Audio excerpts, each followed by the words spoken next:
সোনারপুর দক্ষিণের বিধায়ক লাভলি মৈত্র আজ থেকে ৩ দিন আগে তৃণমূল কংগ্রেসের একটা মঞ্চ থেকে, বিক্ষোভ মঞ্চ থেকে উনি দাঁড়িয়ে নাম করে হুমকি দিয়েছে যে সুজন চক্রবর্তী, সায়ন ব্যানার্জি 2024 সালের মধ্যে বদলা নেবে। উনি কোন বদলার কথা বলতে চাইছেন? একদম সোজাসুজি ক্রিমিনাল ইন্টিমিডেশন। পরের দিন আমি সোনারপুর থানায় কমপ্লেন করতে গেছিলাম। সোনারপুর থানায় আমি যখন কমপ্লেন করতে যাই সেই সময় তো ওনারা একটা জিডি করেছে। এখন কথা হচ্ছে সামগ্রিক বিষয়টাকে নিয়ে আমরা একটা আদালতে আজকে পুলিশ ইনঅ্যাকশন ফাইল করেছি। এইভাবে বদলার কথা বলা যায়? এটা জনপ্রতিনিধি হয়ে উনি কোন বদলার কথা বলছেন, কোন বদলা নেওয়ার কথা বলছেন? উনি যে বলছেন, যেভাবে মানুষকে প্রভোক করছেন, প্রভোকেটিভ স্পিচের কথা বলছেন, সবটা মিলিয়ে উনি মানুষে মানুষে ভিড়িয়ে দেওয়ার তালে আছেন।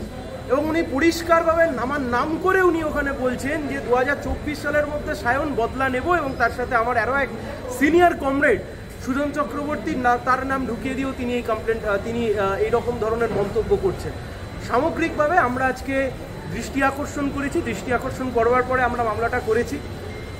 জাজ সাহেব তিনি বলেছেন, আই নো দ্য ফ্যাক্টস, আমরা ফ্যাক্টটা জানি, আপনি ফাইল করুন, ফাইল করে আসুন।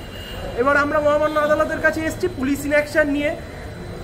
সামগ্রিকভাবে কিভাবে জনপ্রতিনিধিরা রাজ্যের মুখ্যমন্ত্রী ফোঁস করতে বলেছিলেন, তারপর থেকে গোটা রাজ্য জুড়ে ফোঁস চলতে চলতে সোনারপুর দক্ষিণের বিধায়ক তিনি এবারে বদলা নেওয়ার হুঁশিয়ারি দিলেন একদম নাম করে। আদালত নির্দিষ্ট করে দেবে যে একজন জনপ্রতিনিধি এ কাজ করতে পারেন। আমি আজকে একজন আইনজীবী হিসেবে আপনাদের সামনে আসিনি, একজন রাজ্যের নাগরিক হিসেবে, দেশের একজন নাগরিক হিসেবে আজকে আমি আদালতে শরণাপন্ন হয়েছি।